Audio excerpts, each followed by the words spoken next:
너희들에게 줄 건 10원 한 장도 없어. 이제 나는 내 인생을 위해 살기로 했다. 김미경 할머니는 자식들에게 온 인생을 바쳐왔지만 돌아온 것은 외로움뿐이었습니다. 부모의 마음을 이해하지 못한 자식들이 돈을 요구했을 때 그녀는 처음으로 단호하게 선을 그었습니다. 너희가 나에게 등을 돌렸을 때 나는 나를 위해서도 살아야겠다고 다짐했다. 결국 김미경 할머니는 자식들을 떠나 스스로의 행복을 찾아 떠나기로 결심합니다. 그동안 쌓여온 서운함과 외로움이 모두 사라지지는 않았지만 이제는 자신을 위한 삶을 살며 평온을 찾기로 한 것입니다. 내 인생의 주인공은 이제 나야. 더 이상 자식들 눈치 보지 않고 살 거야. 이제 더 이상 자식들의 연락이 없어도 더 이상 미련이 남지 않은 김미경 할머니는 홀로의 삶 속에서 자신만의 의미를 찾아 나아갑니다. 여러분, 오늘은 우리 부모님 세대의 마음을 잠시나마 느껴볼 수 있는 사연을 하나 소개해 드릴까 합니다. 자식들을 위해 온 인생을 바쳤지만 정작 그 자식들로부터 돌아온 것은 외면과 무관심뿐이었던 한 할머니의 이야기입니다. 자식들이 잘 되기를 바라는 마음으로 온갖 어려움을 견뎌내며 자녀들을 키워냈지만 성공한 자식들은 부모의 존재를 점점 잊어갔죠. 자식들에 대한 애정과 기대, 그리고 그 끝에 찾아온 씁쓸한 현실이 이 할머니의 가슴을 얼마나 아프게 했을지 상상해보면 눈물이 납니다. 오늘의 주인공 김미경 할머니는 어느 날 자식들에게 10원 한 장도 주지 않겠다고 결심하셨다고 해요. 어떻게 이런 결정을 내리게 되었을까요? 할머니의 이야기를 들으면서 우리의 부모님을 떠올려 볼 수 있는 시간이 되었으면 좋겠습니다. 그럼 할머니의 이야기를 들어보시죠. 차가운 겨울바람이 남양주의 아파트 단지를 휘감고 지나갈 때마다 김미경 할머니의 한숨 소리가 더욱 깊어졌다. 창가에 놓인 오래된 가족 사진을 바라보며 그녀는 지난 시간들을 떠올렸다. 사진 속에는 약사가 된 딸 수연이와 건축학도였던 아들 성재, 그리고 이제는 하늘나라에 있는 남편과 함께 찍은 행복했던 순간이 담겨 있었다. 그때가 벌써 몇 년 전이었나.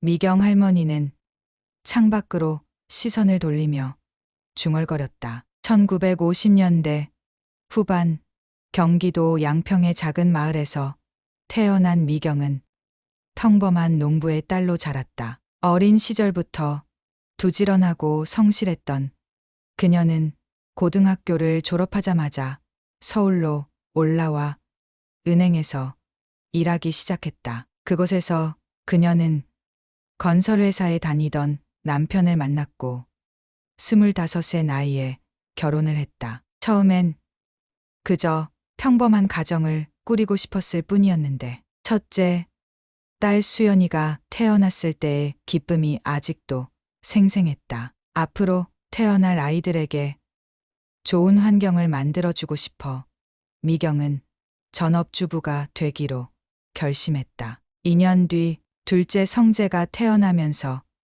그녀의 삶은 완전히 자녀들을 위한 것이 되었다. 수연아, 공부해라. 너는 꼭 의대에 가야 해. 성재야, 너는 아빠처럼 건축가가 되면 좋겠다. 자녀들의 교육을 위해 미경은 절약하는 것을 마다하지 않았다. 명품 가방이나 비싼 옷 대신 자녀들의 학원비를 선택했고 친구들과의 모임도 줄여가며 아이들의 공부를 챙겼다. 남편도 늦은 밤까지 일하며 가정을 위해 헌신했다. 수연이가 고등학교에 들어갈 무렵 가정 형편이 어려워졌다. IMF 외환위기로 남편의 회사가 어려움을 겪으면서였다. 하지만 미경은 포기하지 않았다. 새벽부터 일어나 반찬 가게를 열어 추가 수입을 만들었고 밤에는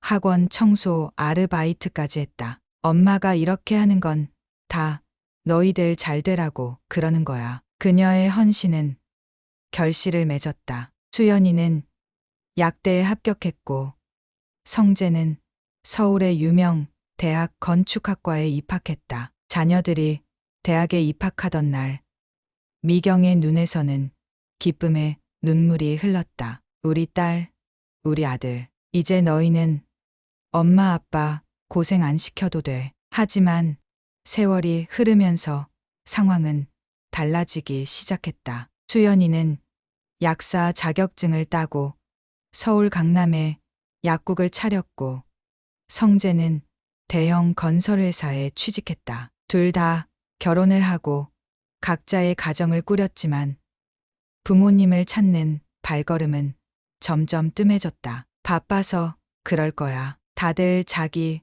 살기도 바쁜데. 미경은 자녀들의 행복한 모습을 보며 위안을 삼으려 했지만 마음 한구석이 허전했다. 명절에도 회사 일이 바빠서 애들 때문에 라는 핑계로 얼굴 보기가 힘들어졌다. 70대에 접어든 지금 미경은 휴대폰을 들여다보며 자주 한숨을 쉰다. 단체 카톡방에 올라오는 자녀들의 일상 사진을 보면서도 정작 자신에게는 따로 연락 한 통 없다는 것이 마음 아팠다. 그래도 잘 살고 있으니까 그걸로 됐지. 하지만 그녀의 눈가에 맺히는 눈물은 쉽게 마르지 않았다. 창밖으로 보이는 저녁 노을이 붉게 물들 때면 미경은 자신의 인생이 마치 저 노을처럼 서서히 저물어가는 것만 같았다. 오늘도 미경은 혼자서 저녁을 준비한다. 예전에는 네 사람이 둘러앉아 웃음꽃을 피우던 식탁이 이제는 너무 크게만 느껴진다. 텔레비전에서 흘러나오는 소리가 유일한 반주가 되어 그녀의 저녁 식사에 박자를 맞춘다. 이제는 내 인생도 좀 살아볼까. 미경은 마지막 한 숟가락을 입에 넣으며 중얼거렸다. 하지만 그 말이 진심인지 아니면 자신을 위로하기 위한 허상인지는 그녀도 알 수 없었다. 창밖으로 보이는 달빛이 그녀의 주름진 얼굴을 부드럽게 비추고 있었다. 미경은 창밖으로 떨어지는 벚꽃잎들을 바라보며 한숨을 내쉬었다. 봄이면 늘 자식들과 함께 벚꽃 구경을 가곤 했던 기억이 떠올랐다. 하지만 이제는 그저 혼자만의 추억이 되어버렸다. 약사가 된 딸 수연이나 건설회사에 다니는 아들 성재는 이제 자신들의 삶에 너무나도 바빠져 있었다. 엄마, 이번에는 정말 중요한 거래처 미팅이 있어서. 죄송해요, 어머니. 약국이 너무 바빠서 도저히 시간을 내기가. 매번 듣는 변명들이었다. 처음에는 이해하려 했다. 자식들도 이제 어엿한 직장인이 되어 자신만의 길을 걸어가는 것이 당연하다고 생각했다. 하지만 시간이 지날수록 그 간격은 점점 더 벌어져만 갔다. 지난 추석, 미경은 며칠 전부터 장을 보고 음식을 준비하며 자식들을 기다렸다. 성재는 전날 밤늦게 연락해 해외 출장이 잡혔다며 오지 못한다고 했고, 수연은 약국 당직이라며 잠깐 들렀다가 서둘러 떠났다. 차례상 앞에 혼자 앉아 있는 동안 미경의 마음속에는 쓸쓸함이 가득 차올랐다. 엄마가 늙어서 그런가. 이제는 내가 필요 없나 보다. 미경의 70번째 생일날이었다. 아침부터 전화기를 곁에 두고 기다렸지만 자식들의 축하 전화는 오지 않았다. 대신 늦은 저녁에 문자 메시지가 왔을 뿐이었다. 어머니, 생신 축하드려요. 죄송하지만 오늘은 정말 중요한 미팅이 있어서. 엄마 생신 축하드려요. 약국이 너무 바빠서 찾아뵙지 못할 것 같아요. 정성스레 준비해둔 생일 음식들을 보며 미경은 처음으로 자신의 처지를 뼈저리게 실감했다. 냉장고 가득 채워둔 음식들을 하나둘 버리면서 그녀의 눈에서는 뜨거운 눈물이 흘러내렸다. 내가 뭘 잘못했나. 그렇게 정성껏 키웠는데. 자식들의 학창 시절이 떠올랐다. 수연이 약대에 합격했을 때의 기쁨. 성재가 건축학과에 진학하며 꿈을 키워가던 순간들. 그때마다 미경은 자식들을 위해 모든 것을 바쳤다. 새벽부터 일어나 도시락을 싸고 밤늦게까지 학원을 마치고 돌아오는 자식들을 기다리며 따뜻한 밥을 차려주었다. 이웃들은 미경의 자식 교육을 부러워했다. 미경 씨는 복이 많네요. 자식들 다 훌륭하게 키우시고. 하지만 이제 그 칭찬의 말들이 더욱 쓰라린 아픔으로 다가왔다. 동네 공원에서 만난 친구들과 이야기를 나누다 보면 비슷한 처지의 사람들이 많다는 것을 알게 되었다. 성공한 자식들이 부모를 외면하는 이야기는 이제 흔한 일이 되어버렸다. 하지만 그것이 미경의 마음의 상처를 덜어주지는 못했다. 엄마, 이번에 새 차를 샀어요. BMW예요. 어머니, 이번에 강남에 새 약국을 열었어요. 나중에 시간 되시면 구경 오세요. 자식들과의 대화는 점점 더 형식적이 되어갔다. 그들은 자신들의 성공 이야기만 늘어놓을 뿐 정작 미경의 일상이나 건강에 대해서는 관심을 보이지 않았다. 전화 통화도 점점 짧아져 갔고 방문은 더욱 뜸해졌다. 어느 날 미경은 수연의 약국 근처를 지나가다가 들르기로 했다. 하지만 수연은 미경을 보자마자 당황한 기색을 감추지 못했다. 어머니, 미리 연락하고 오시지. 지금 너무 바빠서요. 그 말을 듣는 순간 미경은 자신이 더 이상 자식들의 삶에서 환영받지 못하는 존재가 되었음을 깨달았다. 밤이면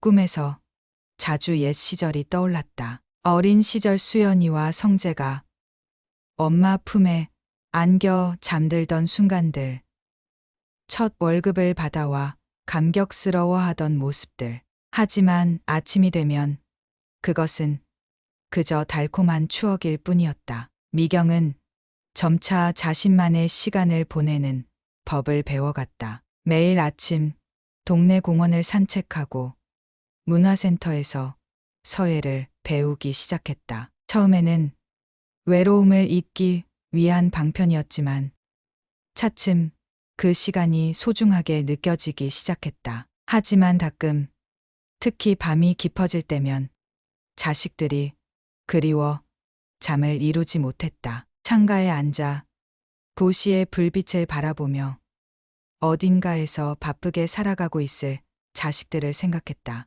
그들은 과연 이런 어머니의 마음을 조금이라도 알고 있을까? 이제 미경은 더 이상 자식들에게 연락하지 않기로 했다. 그들이 찾아오길 기다리는 것도 그만두기로 했다. 대신 자신의 삶을 살아가는 법을 배워가기 시작했다. 그것은 쓰라린 결심이었지만 더 이상 미루거나 피할 수 없는 선택이었다. 이제는 나를 위해 살아야겠다. 미경의 눈가에 맺힌 눈물은 이제 더 이상 자식들을 향한 그리움의 눈물이 아니었다. 그것은 새로운 시작을 알리는 결심의 눈물이었다. 햇살이 따스한 어느 봄날, 미경은 우연히 동네 카페에서 수연이를 마주쳤다. 하지만 그것은 기쁜 재회가 아니었다. 수연은 불룩한 배를 감싸 안은 채 낯선 남자와 이야기를 나누고 있었다. 미경의 눈에 들어온 수연의 왼손 약지의 반지가 오늘따라 유난히 반짝였다. 수연아, 미경이 다가가려는 순간 수연은 미경을 발견하고 당황한 기색이 역력했다. 잠시 망설이다 인사를 건넸지만 그 목소리에는 어색함이 가득했다. 어머니, 여기서 뵐 줄은 몰랐네요. 옆자리의 남자는 어색하게 고개를 숙였다. 수연은 서둘러 자리에서 일어났다. 죄송해요, 어머니. 지금 약속이 있어서 나중에 따로 연락드릴게요. 미경은 그 자리에 얼어붙은 채로 서 있었다. 자신의 딸이 결혼을 했다는 사실, 그리고 지금 임신 중이라는 사실을 이렇게 우연히 알게 될 줄은 꿈에도 생각하지 못했다. 그날 저녁, 미경은 잠을 이루지 못했다. 어린 시절 수연이가 열이 날 때마다 밤새 안고 있었던 기억, 첫 생리를 시작했을 때 따뜻하게 안아주었던 순간들이 주마등처럼 스쳐 지나갔다. 내가 이제는 정말 남이 되었나. 얼마 후 성재에게서도 비슷한 소식이 들려왔다. 문자, 메시지 한 통으로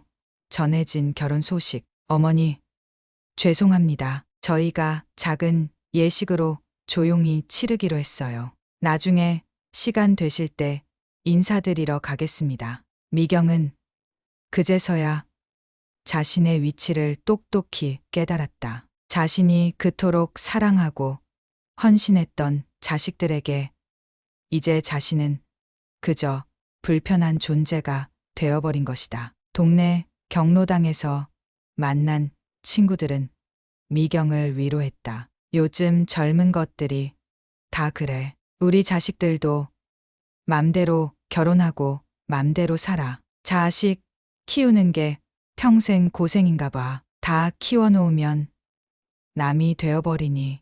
하지만 그 위로의 말들이 미경의 마음속 구멍을 메우지는 못했다. 밤마다 혼자 식탁에 앉아 밥을 먹으면서 미경은 자신의 인생을 돌아보았다. 23세 결혼해서 지금까지 그녀의 인생은 오직 가족을 위한 것이었다. 남편을 내조하고 자식들을 뒷바라지하는 것이 그녀의 전부였다. 이제 그 역할마저 끝나버린 지금 그녀에게 남은 것은 무엇일까? 어느 날 미경은 문득 자신의 방을 둘러보았다. 벽에 걸린 가족 사진들, 장식장에 놓인 자식들의 어린 시절 사진들, 모든 것이 과거의 흔적이었다. 천천히 사진들을 떼어내기 시작했다. 하나둘 정리해가면서 미경은 묘한 해방감을 느꼈다. 마치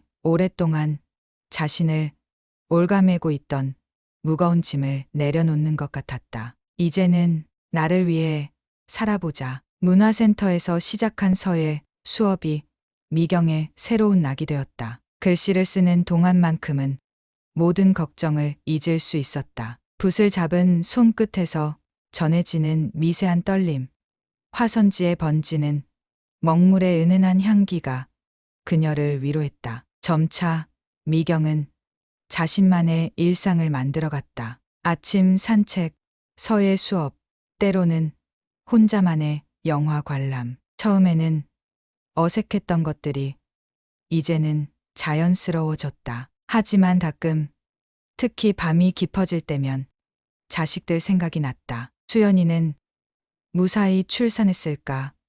성재는 새 신부와 잘 지내고 있을까? 전화기를 들었다. 내려놓기를 수없이 반복하다가 결국 문자 메시지 하나 보내지 못하고 잠이 들곤 했다. 그러던 어느 날 미경은 우연히 옛 앨범을 발견했다. 자식들의 어린 시절부터 지금까지의 모든 순간들이 고스란히 담겨 있었다. 한 장 한 장 넘기다가 미경은 문득 깨달았다. 자신이 바라는 것은 자식들의 성공이나 효도가 아니었다. 그저 딸, 아들로서의 따뜻한 정이었다. 하지만 그것조차 이제는 사치가 되어버린 것인지. 괜찮아. 이제 나도 내 삶이 있으니까. 미경은 조용히 앨범을 닫았다. 창밖으로 보이는 달빛이 유난히 밝았다. 그 달빛 아래서 미경은 생각했다. 이제는 더 이상 자식들에게 매달리지 말자고. 그들의 삶이 있듯이 자신의 삶도 소중하다고. 나도 이제는 나만의 길을 걸어가야지. 그날 이후 미경의 삶은 조금씩 달라지기 시작했다. 자식들의 연락을 기다리는 대신 새로운 취미를 찾아 나섰다. 평생 미뤄두었던 여행을 계획하기 시작했다. 처음으로 자신만을 위한 옷을 사고 머리도 바꾸었다. 때로는 마음이 흔들릴 때도 있었다. 하지만 미경은 더 이상 뒤돌아보지 않기로 했다. 이제는 자신의 행복을 찾아갈 시간이었다. 2023년 겨울, 평소와 다름없던 일상이 순식간에 무너졌다. 남편 정철수 씨가 아침 운동을 나갔다가 갑자기 쓰러졌다는 연락을 받은 것이다. 김미경 할머니는 다급히 병원으로 달려갔지만 의식을 잃은 남편은 이미 위독한 상태였다. 의사는 급성 뇌출혈이라는 진단과 함께 가족들에게 마지막 작별 인사를 권유했다. 아버님이 위독하시대요. 빨리 와주세요. 김미경 할머니는 떨리는 손으로 자식들에게 연락했다. 하지만 돌아온 대답은 예상을 벗어났다. 엄마, 지금 해외 세미나 중이라 바로 갈 수가 없어요. 내일 저녁에나 도착할 것 같아요. 죄송해요.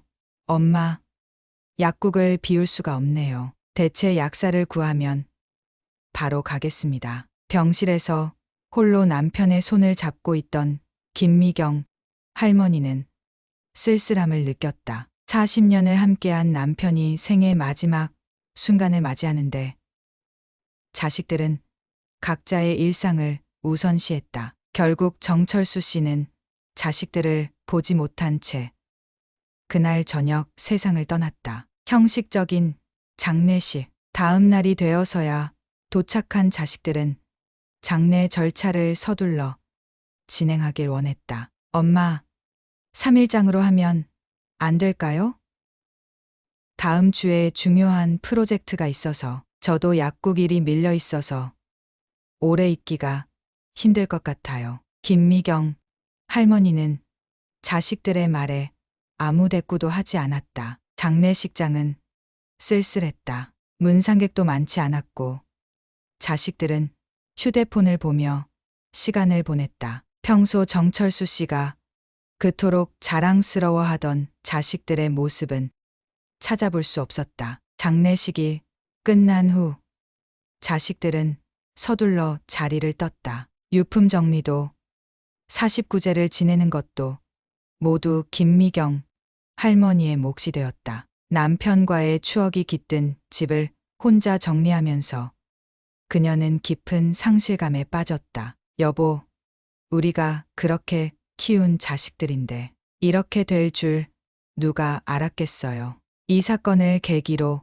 김미경 할머니의 마음속에는 큰 변화가 일어났다. 자식들에 대한 실망감과 함께 지금까지의 삶을 되돌아보게 된 것이다. 남편의 부재는 그녀의 삶에서 큰 전환점이 되었다. 그녀는 일기를 쓰기 시작했다. 이제는 나를 위해 살아야겠다. 자식들을 위해 살아온 지난 날들.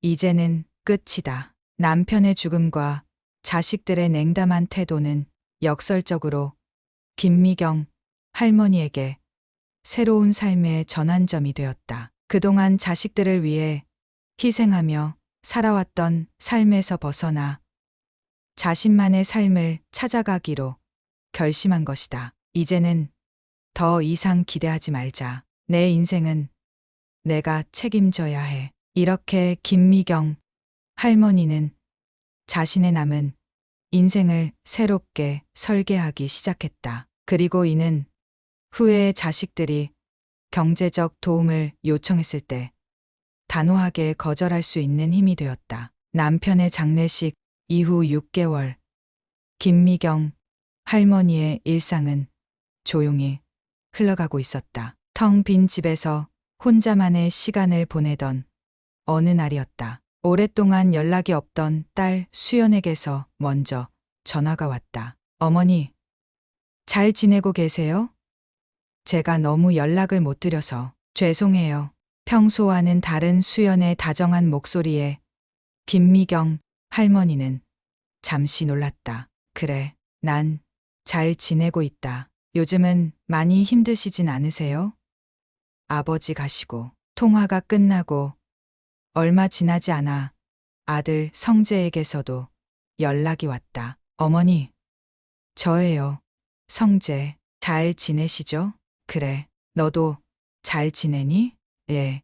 어머니, 이번 주말에 시간 되시면 제가 한번 찾아뵐까 해서요. 잇따른 자식들의 연락에 김미경 할머니는 무언가 낌새가 이상했다. 40년 넘게 살아온 모성으로 직감할 수 있었다. 그리고 그 예감은 틀리지 않았다. 주말 자식들이 함께 찾아왔다. 오랜만에 자식들을 한자리에서 보니 반갑기도 했지만 한편으로는 마음 한구석이 불편했다. 어머니, 이거 제가 좋아하시는 영양제예요. 엄마, 이건 제가 약국에서 가져온 건강식품이에요. 자식들은 평소와 다르게 살갑게 구는데 그 모습이 어색하기만 했다. 김미경 할머니는 말없이 그들의 눈치를 살폈다. 저기, 어머니, 사실 오늘은 드릴 말씀이 있어서 왔어요. 성재가 먼저 입을 열었다. 그래, 말해보렴. 실은 제가 사업을 하나 시작했었는데 생각만큼 잘 안 됐어요. 거래처에서 갑자기 계약을 파기하는 바람에 나도 엄마, 약국이 요새 많이 어려워졌어요. 대형 약국이 들어서면서 매출이 반토막이 났어요. 자식들의 이야기를 듣고 있자니 김미경 할머니의 마음이 복잡해졌다. 그동안 연락 한 번 제대로 하지 않던 자식들이 이제 와서 돈 때문에 찾아온 것이었다. 그래서 어머니, 아버지가 남기신 재산이 엄마, 우리가 너무 늦게 찾아와서 죄송해요. 하지만 정말 급해서 김미경 할머니는 천천히 자리에서 일어났다. 찬장에서 통장을 꺼내 자식들 앞에 내려놓았다. 이게 너희 아버지와 내가 평생 모은 거다. 얼마 되진 않지만 자식들의 눈이 반짝였다. 하지만 너희들에겐 10원 한 장도 줄 수 없다. 순간 방 안의 공기가 얼어붙었다. 엄마, 그게 무슨 말씀이세요? 저희가 자식인데. 어머니, 그래도 그건 아버지의 재산이기도 하잖아요. 저희한테도 권리? 그래, 너희가 자식으로서 해야 할 의무는 다 있니? 김미경 할머니의 목소리가 떨렸다. 너희 아버지 돌아가실 때 너희들 어디 있었니?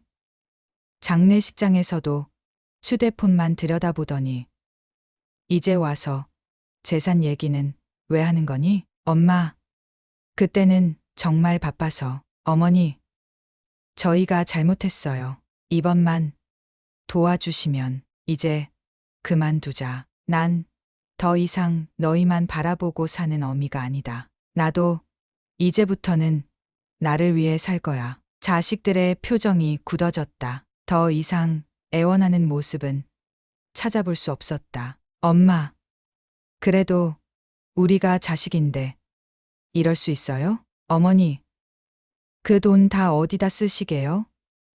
저희를 위해서. 그동안 너희를 위해 살았던 시간은 충분해. 이제는 나를 위해 살고 싶구나. 김미경 할머니는 흔들리지 않았다. 오히려 더욱 단단해진 목소리로 말을 이었다. 너희도 이제 스스로의 힘으로 살아가야 한다. 그게 진정한 어른이 되는 길이야. 자식들은 결국 빈손으로 돌아갔다. 그날 이후 김미경 할머니의 삶은 크게 바뀌었다. 요가를 배우기 시작했고 여행 동호회에도 가입했다. 처음으로 자신만을 위한 시간을 가지기 시작한 것이다. 노인 상담 봉사도 시작했다. 비슷한 처지의 다른 노인들에게 자신의 경험을 들려주며 조언해 주었다. 그들에게 김미경 할머니는 이렇게 말했다. 우리도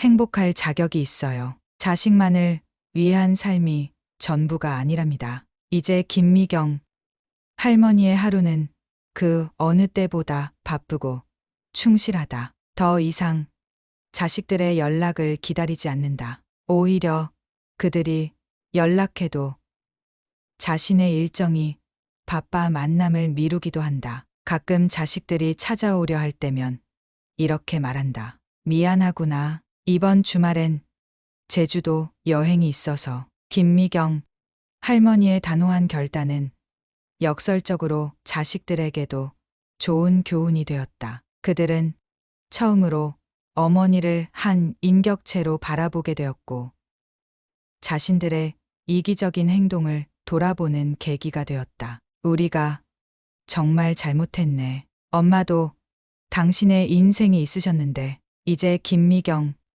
할머니는 진정한 자신의 삶을 살아가고 있다. 더 이상 누군가의 어머니가 아닌 한 사람의 김미경으로서 말이다. 그리고 그녀는 이전보다 더 행복하고 당당하다. 나를 위한 삶을 사는 것이 결국은 모두를 위한 길이었구나. 그녀의 일기장에는 이렇게 적혀 있다. 이제야 진정한 나의 삶을 살게 되는구나. 후회는 없다. 이제부터가 진짜 시작이다. 제주도 바다가 참 예쁘네요. 김미경 할머니는 제주 올레길을 걸으며 혼잣말을 했다. 70년을 살아오면서 이렇게 홀로 여행을 온 것은 처음이었다. 남편이 떠나고 자식들과의 관계가 틀어진 후 시작한 새로운 도전이었다. 여보, 나 이제 잘 지내고 있어요. 걱정하지 마세요. 바닷가 벤치에 앉아 고인이 된 남편을 떠올렸다. 눈물이 나오려다가 이내 미소가 지어졌다. 일주일간의 제주도 여행을 마치고 돌아온 집은 더 이상 쓸쓸하지 않았다. 벽면 가득 여행 사진들이 붙어 있었고 테이블 위에는 다음 여행을 위한 계획표가 놓여 있었다. 김미경 씨, 이번 주 목요일 동호회 모임 있지 않으셨죠? 여행 동호회 회장의 전화가 왔다. 네. 잊을 리가요. 제가 이번에 베트남 여행 발표하기로 했잖아요. 동호회 활동을 시작한 지 1년. 이제는 신입 회원들의 멘토가 되어 있었다. 처음 시작할 때의 어색함은 온데간데 없고 이제는 누구보다 적극적인 회원이 되어 있었다. 그러던 어느 날 큰딸 수연에게서 전화가 왔다. 엄마, 많이 편찮으시다고 들었어요. 누가 그래? 복지관에서 봉사하시는 이모님이 엄마가 감기에 걸리셨다고. 김미경 할머니는 피식 웃었다. 작은 감기 기운에 걱정할 것도 없었지만 자식들의 마음이 조금은 느껴졌다. 걱정 말거라. 난 잘 지내고 있어. 저희가 너무 늦게 연락드려서 죄송해요. 괜찮다. 너희도 각자의 삶이 있으니까. 통화를 끊고 나서 김미경 할머니는 창밖을 바라보았다. 계절이 바뀌어 봄이 오고 있었다. 복지관에서의 봉사활동은 그녀에게 새로운 의미를 가져다 주었다. 비슷한 처지의 노인들과 이야기를 나누며 서로의 아픔을 위로하고 새로운 희망을 나누었다. 우리도 이제는 우리 자신을 위해 살아야 해요. 자식들 뒷바라지하느라 미뤄둔 우리의 꿈을 찾아야죠. 그녀의 조언에 많은 노인들이 고개를 끄덕였다. 어느 날은 작은 아들 성재가 찾아왔다. 어머니, 제가 사업 다시 시작했어요. 이번에는 무리하지 않고 천천히 해보려고요. 그래. 잘 생각했다. 내 힘으로 해내는 게 중요하지. 어머니, 덕분에 많이 배웠어요. 이제야 진짜 어른이 된 것 같아요. 김미경 할머니는 아들의 어깨를 토닥였다. 더 이상의 말은 필요 없었다. 봄이 깊어가던 어느 날 복지관 친구들과 함께 산책을 나갔다. 미경 씨는 정말 달라졌어요. 얼굴에 항상 웃음이 가득해요. 그래요? 제가 지금 참 행복하거든요. 집으로 돌아오는 길, 우체통에서 엽서 한 장을 발견했다. 제주도에서 보낸 그녀의 엽서였다. 친애하는 나에게 당신의 인생은 이제부터입니다. 저녁이 되자 자식들에게서 또 연락이 왔다. 엄마, 이번 주말에 시간 되세요? 저희가 찾아뵐게요. 미안하구나. 이번 주말엔 일본 여행 가는 날이라. 어머. 엄마, 또 여행 가세요? 그래. 이번엔 벚꽃 구경 가는 거야. 전화를 끊고 나서 김미경 할머니는 여행 가방을 꾸렸다. 이제는 자식들의 허락이나 눈치를 볼 필요가 없었다. 일기장을 펼쳐 오늘의 일기를 썼다. 오늘도 행복한 하루였다. 이제 나는 내가 누구인지 알게 되었다. 김미경이라는 사람으로서 나 자신으로서의 삶을 살고 있다. 후회는 없다. 오히려 감사하다. 이렇게 늦게라도 진정한 나를 만날 수 있어서 창밖으로 달빛이 스며들었다. 내일은 또 어떤 새로운 일들이 기다리고 있을까? 김미경 할머니는 설렘 가득한 마음으로 잠자리에 들었다. 이제 그녀의 인생은 새로운 장을 써내려가고 있었다. 더 이상 누군가의 어머니나 아내가 아닌 온전히 김미경이라는 한 사람으로서의 삶. 그 삶은 그 어느 때보다 빛나고 있었다. 오늘 김미경 할머니의 이야기를 들으며 마음이 참 먹먹해지네요. 부모님이 우리를 위해 얼마나 많은 희생을 하셨는지, 그리고 그런 부모님의 사랑을 당연하게 여기는 우리 모습이 떠올랐습니다. 김미경 할머니는 자식들에게 실망하셨지만 그 끝에서 오히려 스스로를 위한 삶을 찾게 되었죠. 이제는 자식들이 없어도 외롭지 않은 새로운 일상을 만들어 가고 계십니다. 여러분, 김미경 할머니의 이야기가 여러분께도 한 가지 교훈을 전했으면 합니다. 부모님이 우리에게 기대는 단순한 안부 전화 한 통, 따뜻한 말 한마디일지도 모릅니다. 혹시 우리 부모님도 김미경 할머니처럼 우리에게 너무 익숙한 존재가 된 건 아닐까요? 오늘 이 이야기를 들으신 후에 부모님께 따뜻한 말 한마디 전하는 시간을 가져보는 건 어떨까요? 이 방송이 우리 모두에게 따뜻한 기회를 주었기를 바랍니다. 지금까지 함께해 주셔서 감사합니다. 다음 시간에 또 다른 이야기로 찾아뵙겠습니다.